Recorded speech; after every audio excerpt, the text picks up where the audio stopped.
clínica es una neumonía, pero producida por bacterias que no son fáciles de diagnosticar, como Mycoplasma, Chlamydia, Legionella, y son infecciones más bien como crónicas.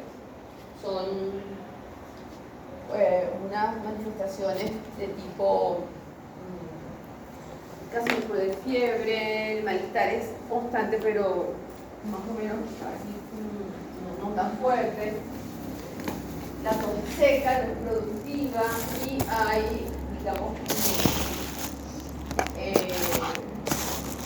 malestar general. Pero sobre todo, o sea, pero cuesta el diagnóstico porque no es lo primero que se piensa en este cuadro. Aquí tienen un cuadro resumen de cuáles son las bacterias y los virus asociadas a neumonías, tomando en cuenta la edad. El neonato, de hecho me llama la atención que una Escherichia coli pudiera producir neumonía. ¿Por qué sería eso? Imagínense, una Escherichia coli es capaz de producir neumonía en neonatos. Eso por ¿qué creen que está pasando a nivel inmunológico de ese bebé para que pueda generar una neumonía? Inmunodepresión. ¿Ah? Inmunodepresión. No tanto inmunodepresión, lo que pasa es que ellos están en un proceso de desarrollo, de maduración. ¿Okay? Y si, por ejemplo, imagínense un parto natural, donde la madre a lo mejor hasta defecó durante el proceso de parto, ¿será posible que el bebé tenga contacto con una Escherichia coli al momento de nacer? Sí. Entonces, y en su estado de inmadurez del sistema inmune es posible. O sea, no suena extraño, pero no. Y el virus sincicial respiratorio es muy... se produce la bronquiolitis en los primeros meses de edad. Tienen bastantes cuadros como para revisar aquí, bueno, factores predisponentes, como están viendo, para el desarrollo de neumonías, sobre todo típicas. ¿Okay? Cualquier cosa, me paran y podemos hacer alguna puntualización. Esto ya también lo hemos visto, lo vimos en práctica, donde es el cuadro, la forma en que se clasifican los virus respiratorios según si su genoma es tipo ARN, que son estos aquí en plomito, y virus su genoma ADN en rojito. Esto ya lo hemos visto, son la familia, la clasificación de los virus respiratorios en humanos. La bronquitis aguda, ¿qué área entonces anatómica va a afectar? ¿Se va a afectar? Bronquios, ¿no? Son lo que son, que todas las vías respiratorias grandes que salen de la tráquea y van, ustedes ya lo saben, haciéndose cada vez más finas hasta convertirse en bronquios. En esta parte la infección básicamente el 60% es viral, básicamente por virus sincicial respiratorio, rinovirus y virus de la influenza. A nivel bacteriano puede producir una neumonía, un neumococo, Mycoplasma, incluso Bordetella pertussis. Hoy vamos a hablar un poquito sobre infecciones por Bordetella pertussis. La clínica es, bueno, puede producir broncoespasmo, por tanto, y también tos húmeda. Aquí, ¿cómo se imaginan ustedes la respuesta inmune allí, a nivel de los bronquios? ¿Por qué se producirá un broncoespasmo allí? ¿Tendrá que ver algo el sistema inmune en eso?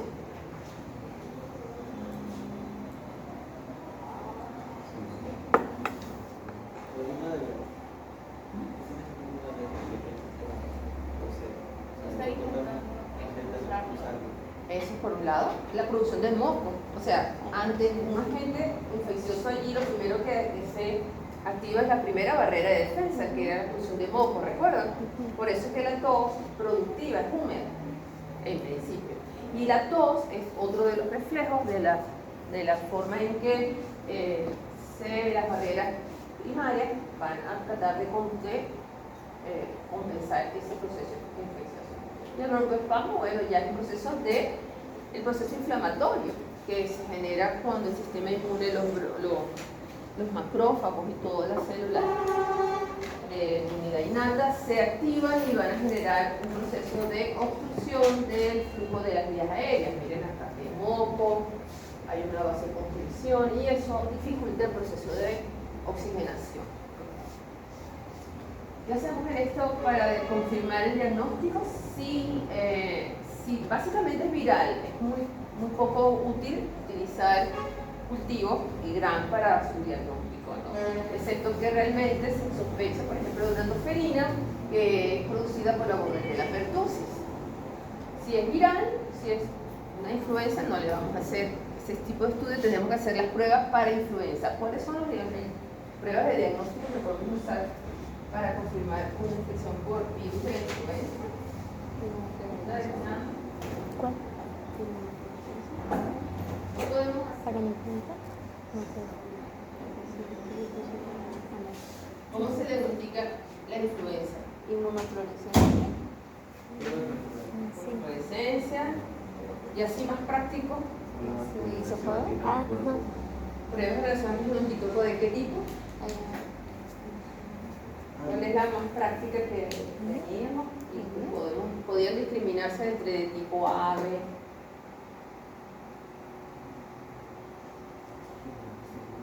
¿Inmuno qué? Inmunocromatografía, porque la inmunofluorescencia y el cultivo es más que todo para procesos de estudios de investigación. ¿Okay? Entonces tenemos la bronquitis aguda, la bronquiolitis. Repasen la clase en el laboratorio. La bronquiolitis es producida por el virus sincicial respiratorio en un 90% de los casos, aunque hay otros virus que también pueden estar asociados con una bronquiolitis. La bronquiolitis se produce en niños pequeños asociados con climas fríos y el diagnóstico básicamente es por ELISA y a veces por PCR, porque como normalmente es viral, no se recomienda de rutina hacer cultivos ni coloración.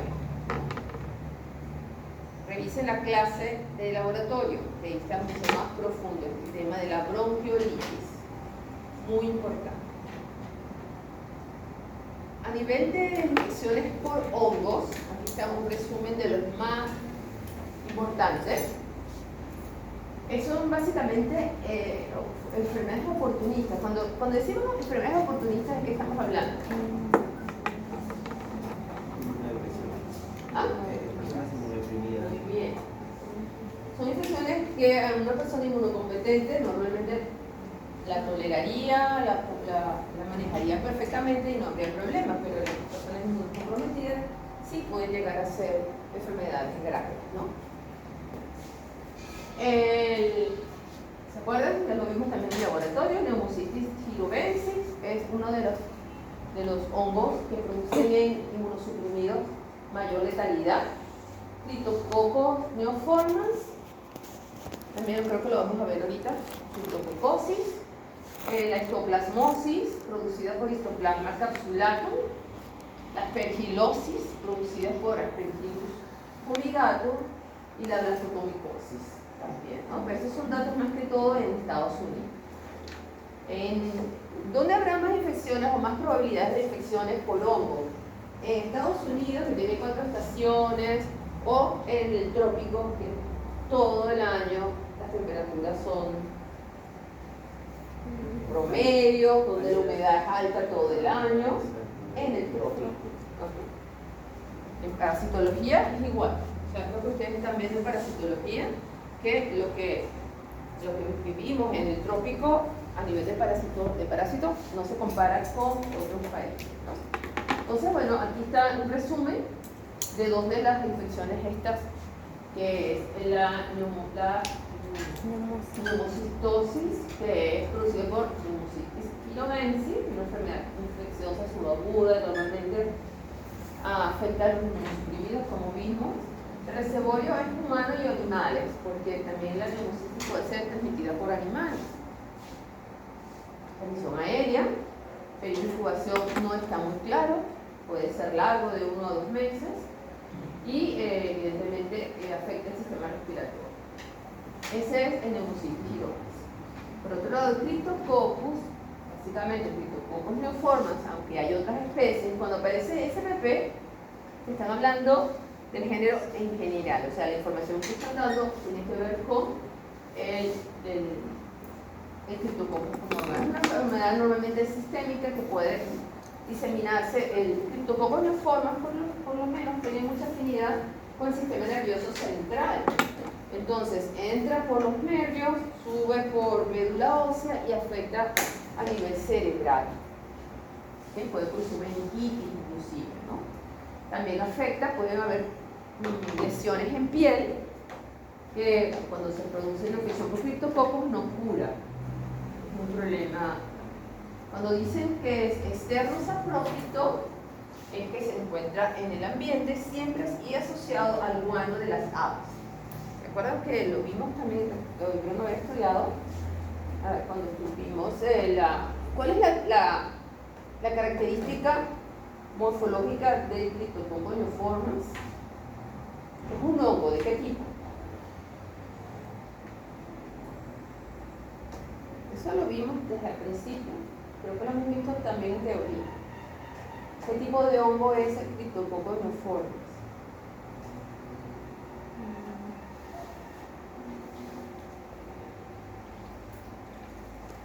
Lo hemos estudiado.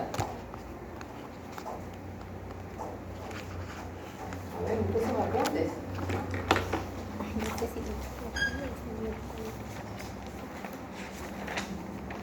A ver, Gabriela, creo que me estás escuchando.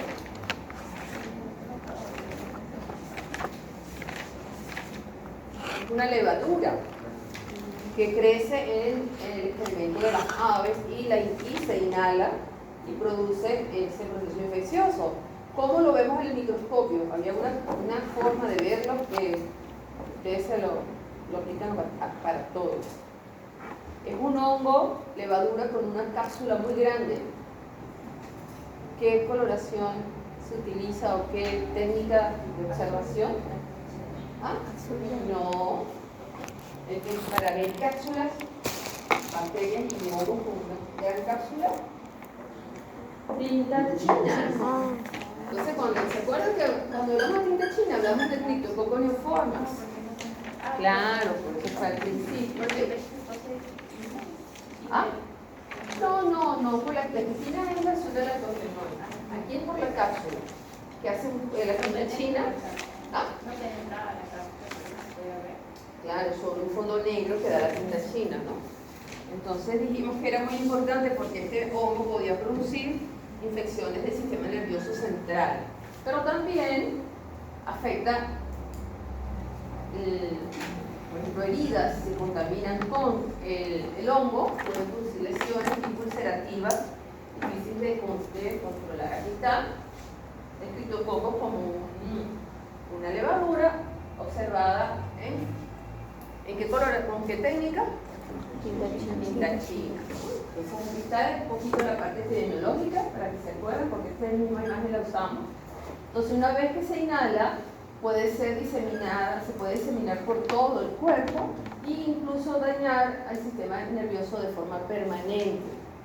Por eso, ¿cuál sería alguna sospecha de esto? ¿Qué tipo de muestra mandaríamos al laboratorio?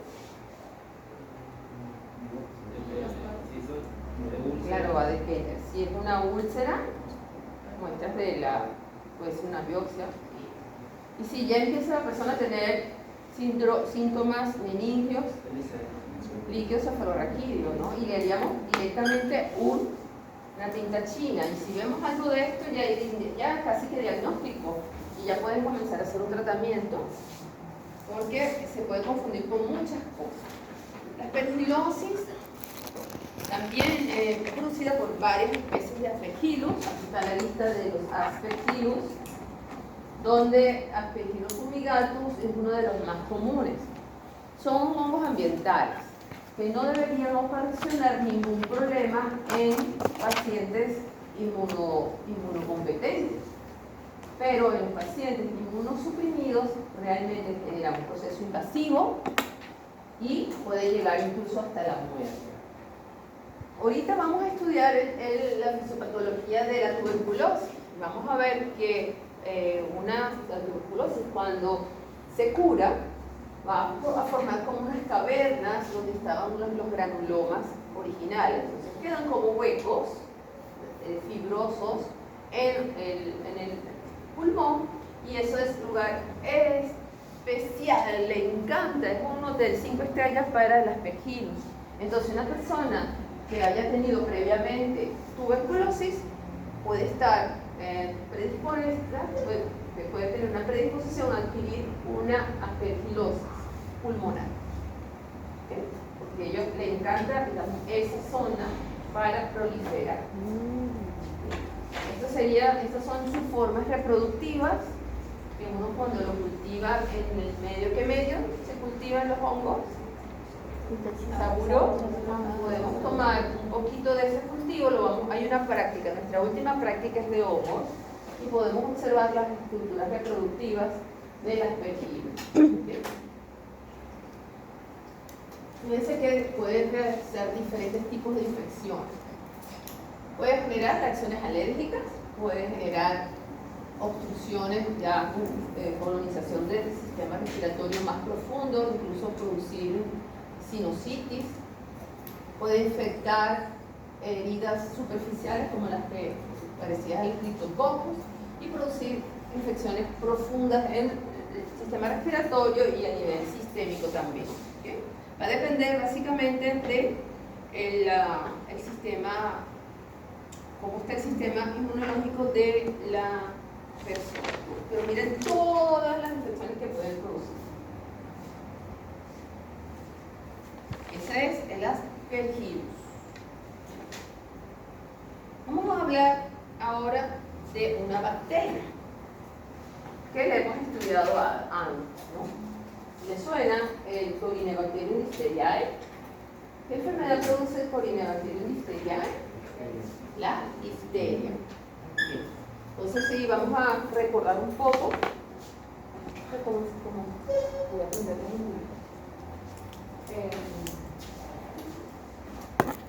¿cómo lo veríamos nosotros al grano? ¿Cómo se describe? Okay, ¿cuál es la forma básica? Primero la forma básica. Un bacilo, ¿cómo lo describirías acá? Bacilo, coloración al gran. Gran positivo, son bacilos gran positivos. Y tienen una característica, ellos se quedan en forma de letras chinas. Nosotros le decimos que se ven como letras chinas, o sea, cuando la bacteria se divide, no se separa, se queda pegadita y se vuelve a dividir y queda formando como letras chinas, formas en B, en Y, e incluso en tipo empalizadas, se quedan así pegaditas, y eso es característico del género Corynebacterium. ¿Okay? Si hacemos una coloración especial, podemos ver que tiene unos gránulos polares. Esta es una coloración especial donde cuando uno ve, se ve el bacilo, pero hay puntos más concentrados de colorante en los extremos del bacilo. ¿Okay? Son aeróbicos, catalasa positivo, no forman esporas, todas estas características del Corynebacterium listeria. Pero resulta que bueno, nosotros tenemos Corynebacterium en nuestra microbiota en piel y no necesariamente nos va a producir una enfermedad, la difteria, solo si la cepa que tenemos nosotros circulando tiene un gen que codifica para la toxina, que es el gen tox, ya lo vamos a estudiar. ¿Okay? Entonces, nuevamente en las personas inmunocomprometidas pueden generar infecciones bien comprometidas, incluso hasta endocarditis. ¿Okay? Infecciones en piel. Esto, ¿se acuerdan qué característica tenía esto, la difteria? cuando generaba infecciones del sistema respiratorio superior. ¿Qué recuerdo? ¿Cómo se caracterizaban las infecciones que producía durante la difteria en infecciones del sistema respiratorio superior? Lo debieron haber estudiado la semana pasada. ¿No es lo que digo? Estaba comentando a sus compañeros antes de empezar que se produce una pseudomembrana sobre la herida y es dificilísimo de curar. Esa es la difteria cutánea. Pero la asociada con faringitis, ¿no las he conocido?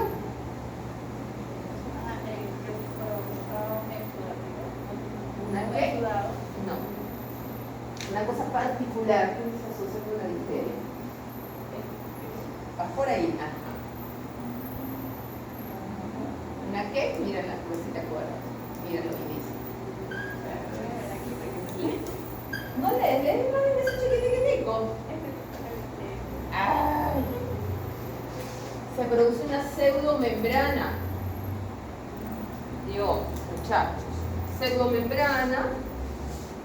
¿No se acuerdan de esto? La misma foto. Se produce una pseudomembrana cuando la cepa que ataca a la persona es toxigénica, produce toxina. Normalmente es una enfermedad que se genera en las personas que no están vacunadas. ¿Existen vacunas contra la difteria? ¿De qué tipo? ¿Cuál es la vacuna que se usa contra la difteria?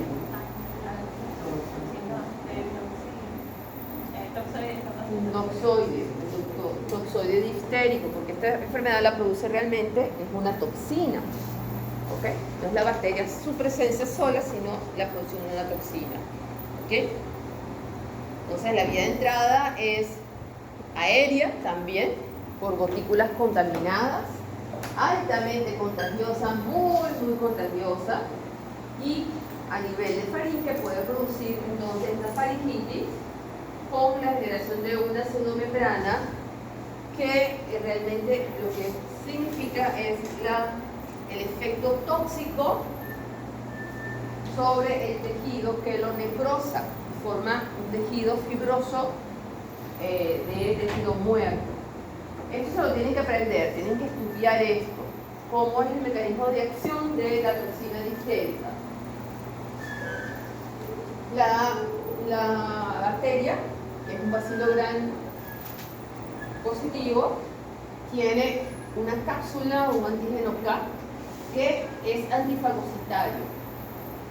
Este antígeno K hace que no lo fagociten y eso se considera un mecanismo de evasión del sistema inmune. ¿Okay?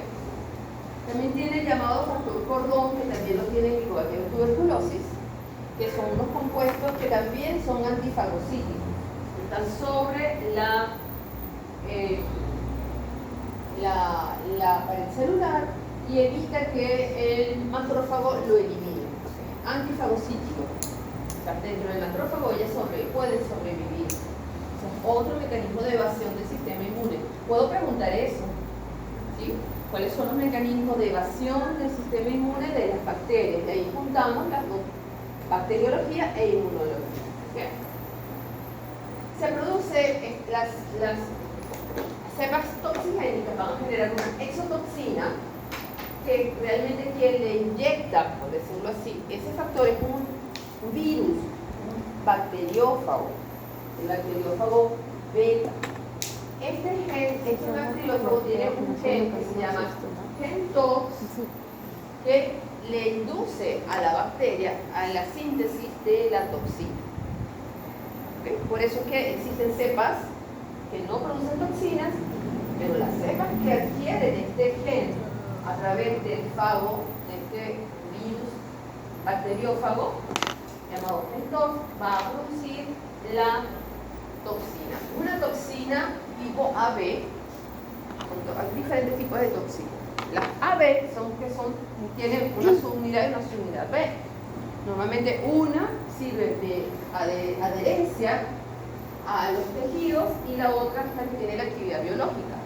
Y así pasa con la toxina de la difteria. La bacteria se adhiere al tejido, produce la toxina difterica y esta es introducida a la célula en una endosoma. ¿Okay?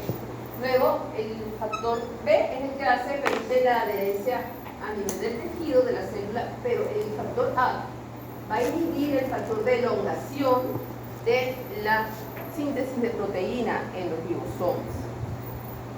¿Se acuerdan? La síntesis de proteína, cómo se unían un aminoácido en enlaces peptídicos y había, bueno, el factor de elongación está completamente inhibido en un ribosoma, por lo tanto, ¿qué le va a pasar a esa célula? ¿Va a poder producir proteínas? No. Si no produce proteínas, ¿qué le pasa? Se muere. Y entonces se producen pseudomembranas de tejidos fibróticos de células necróticas muertas, debido a la acción de la toxina sobre ellas. ¿Okay?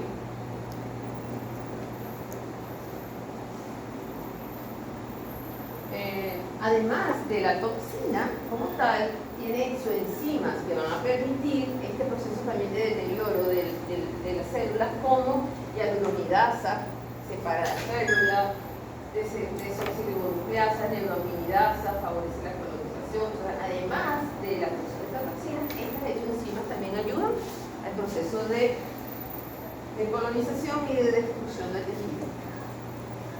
¿Sí lo ven? La toxina se disemina vía sanguínea. O sea, está la bacteria en un lugar, pero toda la toxina se disemina vía sanguínea. ¿Ok? En sus libros, por favor, profundicen y estudien bien clarito cómo es el proceso de la acción de la toxina difterica. ¿Okay? Aquí está un poco más claro.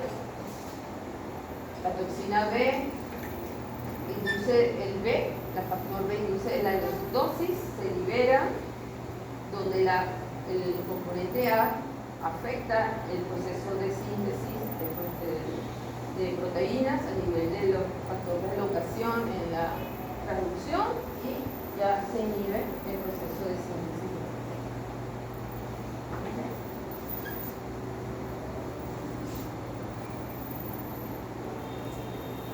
Nuevamente aquí hay otra forma de presentar el efecto de la toxina, porque al final lo que hay es una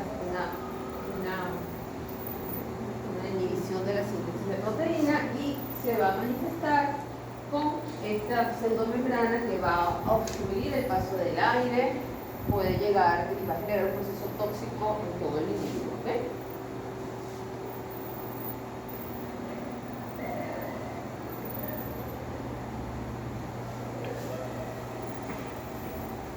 Una pregunta más sobre difteria, bastante información, ¿sí? Mientras más información se les da, más importancia tiene esa infección. ¿Okay? A ver, ¿saben algo de la toferina? ¿La han oído nombrar? ¿Lo han estudiado en otro lado? ¿Han estudiado lo que es el coqueluche? ¿Han oído hablar del coqueluche? Coqueluche es una manifestación de una tos paroxística típica parecida a la que produce la tosferina. Lo que pasa es que la tosferina, como tal, la produce una bacteria llamada Bordetella pertussis. Pero el coqueluche también lo pueden producir virus, algunos virus y algunas otras bacterias. Déjenme ver porque conseguí un audio.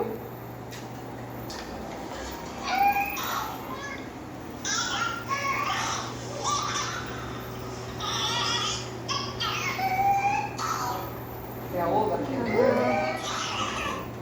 Cada crisis puede durar hasta 30 minutos. Hasta 30 minutos. Imagínense una crisis de 30 minutos de tos que no para. Es terrible. Eso, por eso lo llaman un sonido convulsivo profundo, ¿no? genera una tos violenta, incontrolable, altamente contagiosa, porque claro, cuando tose libera gotículas de saliva y de secreción contaminadas con la bacteria. Puede afectar a personas de cualquier edad y hay una vacuna para ello. ¿Saben cuál es la vacuna que protege contra la Bordetella pertussis? Por ahí hasta hicieron un seminario. ¿Cuál es la vacuna que protege contra la infección por Bordetella pertussis? Ah, por allá fumea, seminario. A ver, resuciten esas neuronas. Búscala, búscala. Tipo de vacuna, ¿cuál es el nombre? Tipo. Sí, bueno, el nombre. ¿Cuál es la vacuna que previene contra la tosferina? No. Bueno, forma parte, DPT. no es un toxoide. La vacuna de DPT. La DPT. D de difteria. D de tétano. Ajá. Y la P De tosferina. de pertussis.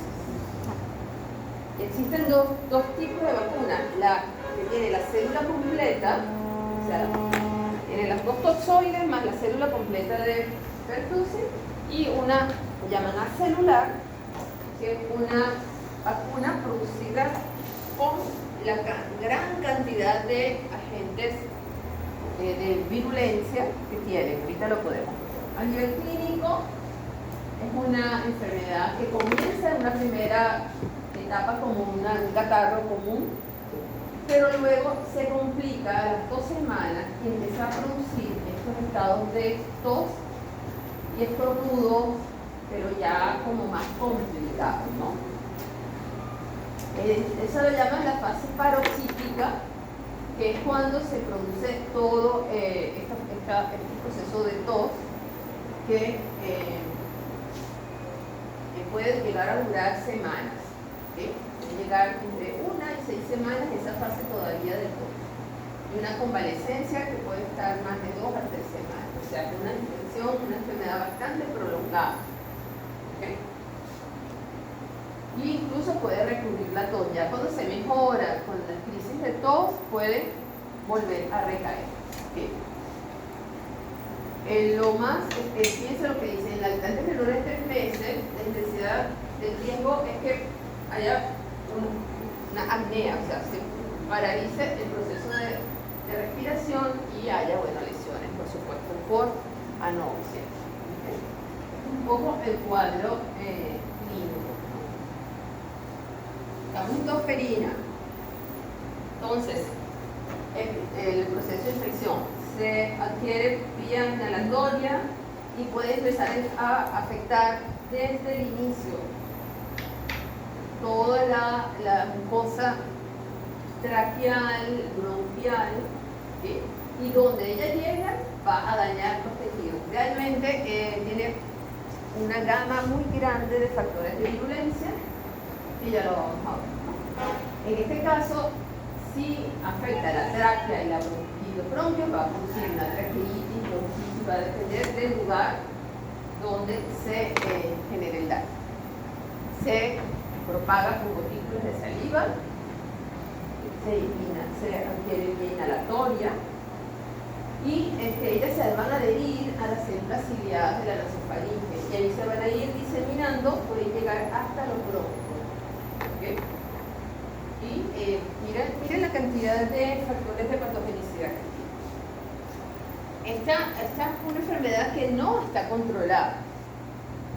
Dicen que aunque hay vacunas a nivel mundial, están muy alertas, porque dicen que aparentemente las vacunas no están sirviendo, porque en países donde se aplica el programa nacional de vacunación, donde siempre está la DPT, no está haciendo efecto, porque siguen habiendo casos en todas las edades de tosferina. Entonces se están planteando la revisión de la eficiencia de la vacuna. Es su forma, la bordetela es un coco bacilo. ¿Se acuerdan? Cuando estudiamos las formas básicas de bacilo, que habían coco, bacilo y uno que era intermedio, coco bacilo. La bordetela es un coco bacilo gran negativo, que presenta fimbria, y una gran cantidad de factores de adherencia. Por eso es que ella lo primero que hace es adherirse al epitelio respiratorio. Ellas van a tener, miren todas los factores de toxicidad que tiene. Ella va a producir, primero, los factores de adherencia. La pectractina es esta pectractina que es una adhesina, además de las fimbrias, y esta hemaglutinina filamentosa, que son muy antigénicas. Cuando va a ser la vacuna celular, estos componentes son parte de la vacuna, que son proteínas antigénicas.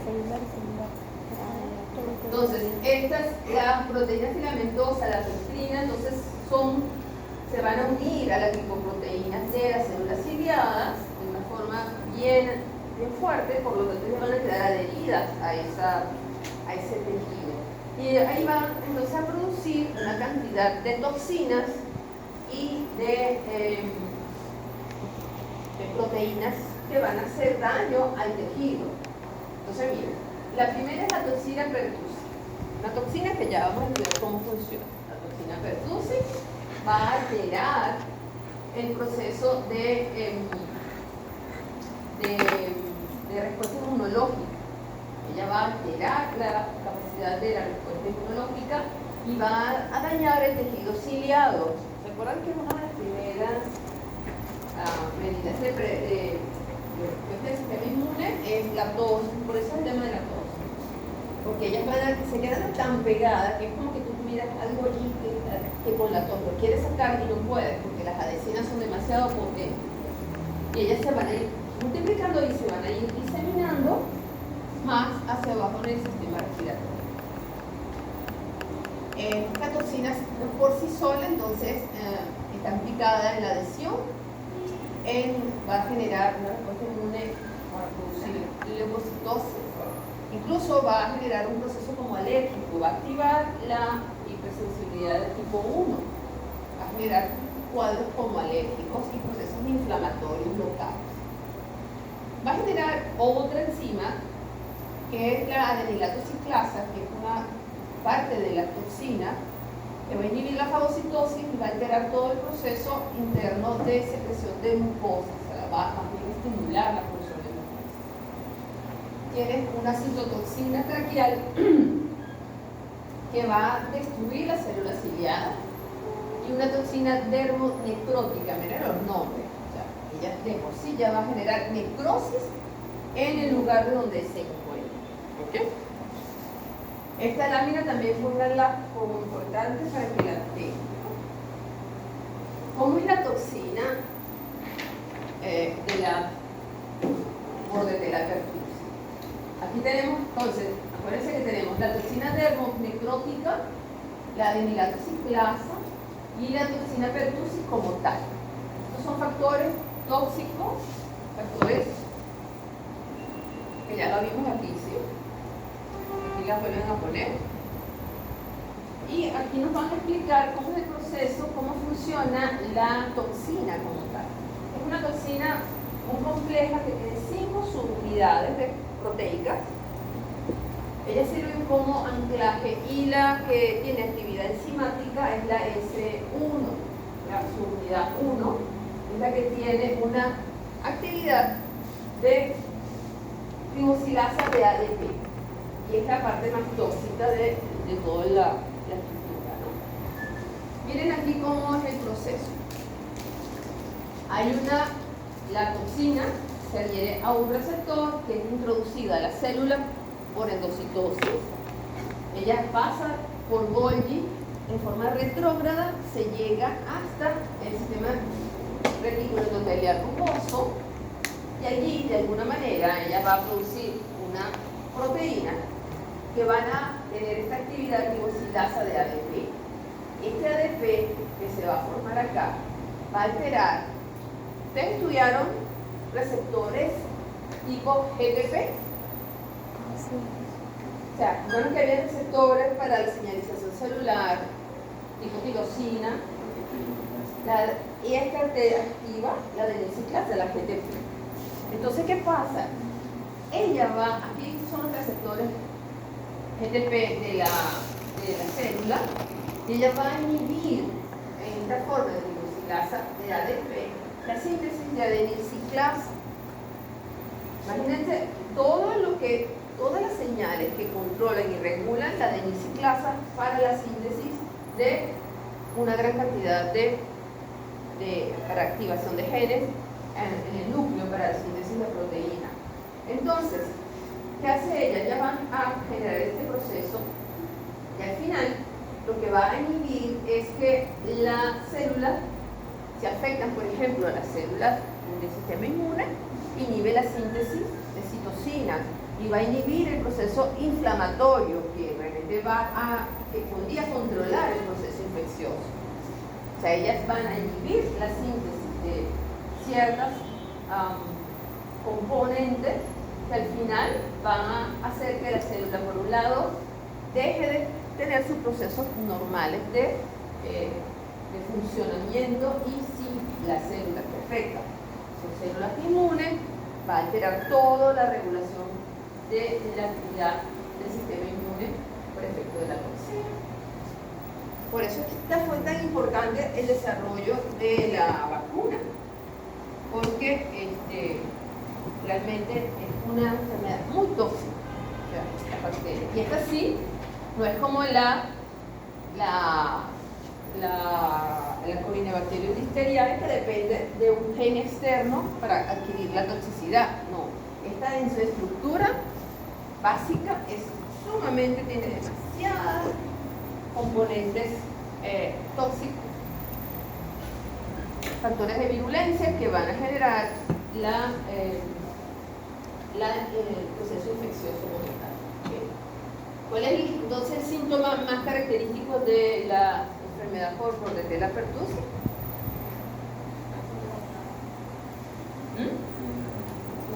Clínicamente, ¿cómo se manifiesta entonces?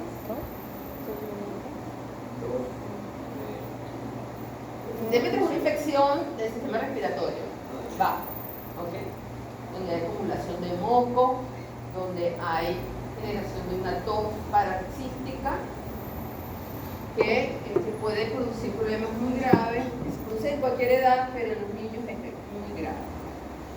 Y tiene la forma como se contagia, los factores de patogenicidad de la bacteria, cuál es el proceso de acción, el mecanismo de acción de la toxina como tal. Repasen eso también, estudienlo más a profundidad. ¿Sí?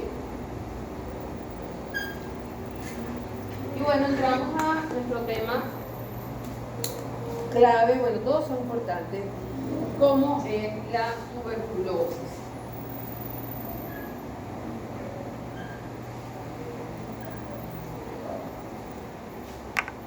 ¿Cómo se llama la bacteria que produce la tuberculosis?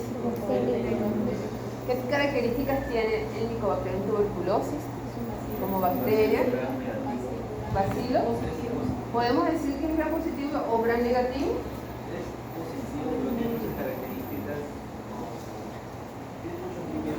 De hecho, no. Mycobacterium tuberculosis no se puede ver en funcional, utiliza la simia. Claro, no lo podemos usar para clasificar porque su pared es completamente diferente. ¿A qué grupo de bacterias pertenece según las características de su pared? Miren, recuerden esta distinción. ¿Qué distinción es esta? ¿La? Nielsen. ¿Y quiénes son los que se colorean en eso? Los bacilos, en este caso bacilos ácido alcohol resistentes. ¿Sí? Eso lo determinamos por su respuesta a este colorante. ¿Okay? Entonces no podemos decir que gram negativo o gram positivo, sino que tiene una pared con una gran cantidad de ácidos micólicos y lípidos de superficie que lo hacen difícil de colorear y tienen que utilizarse colorantes especiales. En la práctica hicimos todo al detalle la descripción del silicio. Por favor, revisen su clase de laboratorio.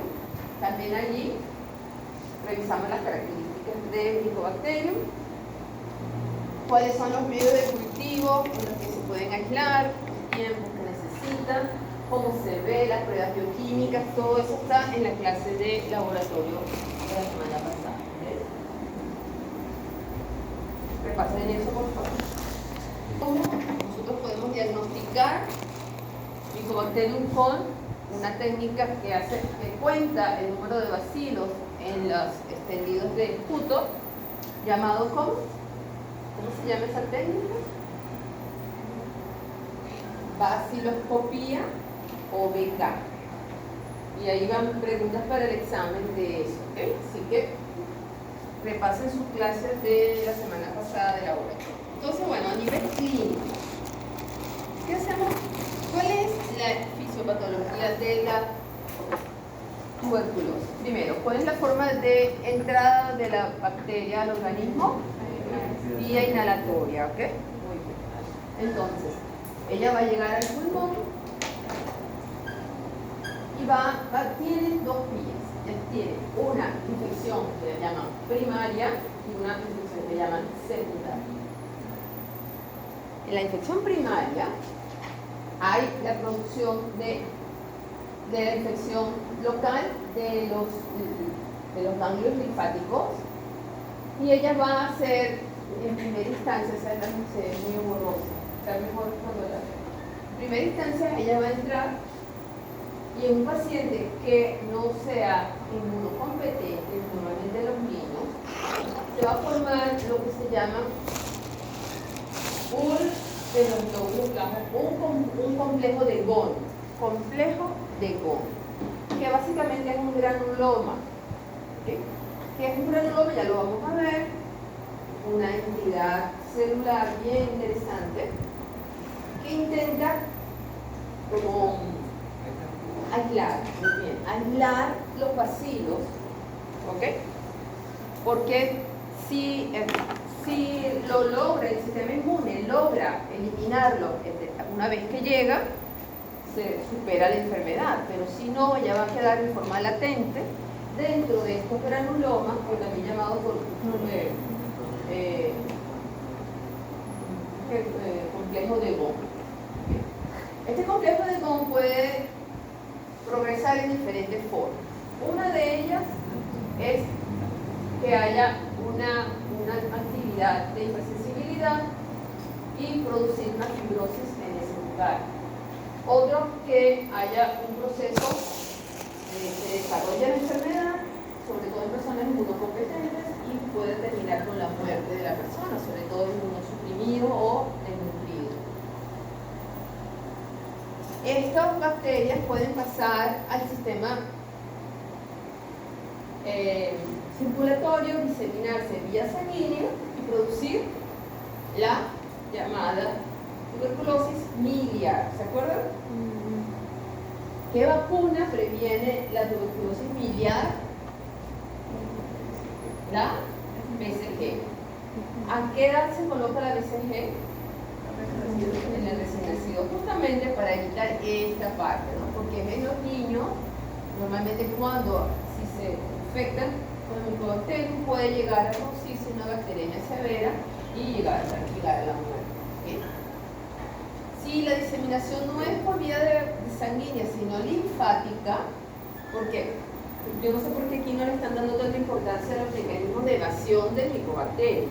El Mycobacterium entra al macrófago y se siente dueño y señor del macrófago. Controla todos los factores de virulencia de acciones del macrófago, sobrevive en el macrófago y más bien en el macrófago se disemina por vía linfática a todo el organismo. El Mycobacterium tiene unos mecanismos de evasión del sistema inmune impresionantes. Entonces, puede haber una diseminación por linfático hematógeno y queda de forma latente. O sea, ellos pueden quedar de forma latente incluso en órganos diferentes al pulmón, y cuando las personas llegan a una edad adulta o tienen un proceso de inmunosupresión, por ejemplo, una persona adulta entra en un proceso de cáncer, por ejemplo, y le tienen que aplicar una quimioterapia, se inmunosuprime, ¿verdad? Entonces en ese momento su Mycobacterium que estaban de forma latente pueden generar un proceso de reactivación. ¿Okay? Aquí está cuando hay un proceso de curación, o sea que el sistema inmune realmente logra eliminar el Mycobacterium, lo que termina haciendo es un daño del tejido, o sea, se forma un hueco, o sea, realmente se forma una cavidad o una lesión donde estaba ese granuloma, pero ya ahí realmente se eliminaron las micobacterias de ese lugar.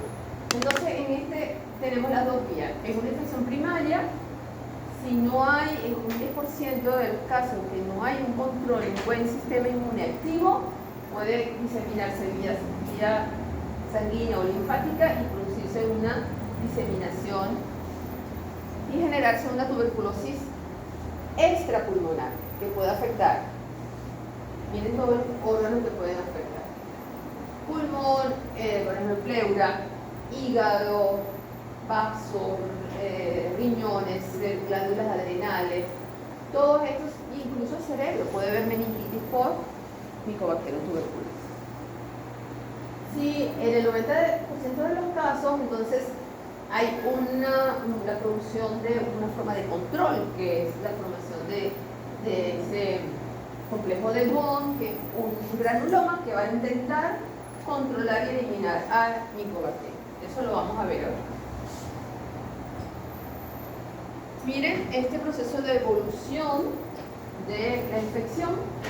Esta es una persona sana, donde todas estas pruebas de laboratorio que se hacen están negativas. Aquí la persona entra en contacto por primera vez con el Mycobacterium, y aquí lo único que vamos a tener de pruebas para confirmar si la persona ha estado en contacto con el bacilo es, ¿qué es la TST en inglés? ¿Qué prueba sería esa?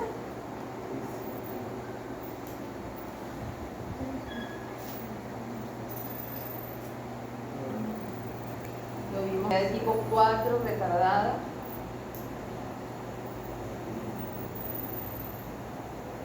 El PPD. ¿Se acuerdan?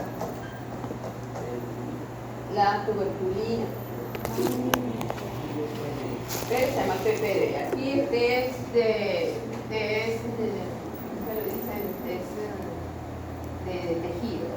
Tissue test tuberculina.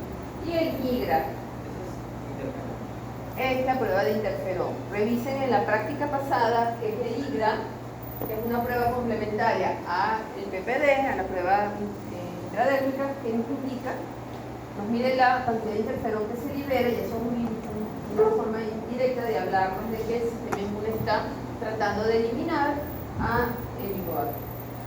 Entonces, la forma latente es cuando la persona no presenta síntomas y tiene ahí su granuloma, donde está su Mycobacterium, ahí los tienen atrapados, pero no están muertos, están latentes. Cuando estos se escapan del granuloma, mírenlo ahí, lo pusieron así como que se escaparon, ya empiezan a producir la enfermedad, ya las personas empiezan a tener otro tipo de sintomatología y pueden tener positividad a algunas de estas otras pruebas. Y ya cuando la persona tiene una enfermedad activa, ya está positiva a otras. Analicen esto para que lo vean. ¿Okay? Bueno, factores de riesgo, todos los factores de riesgo para adquirir una tuberculosis, ¿no?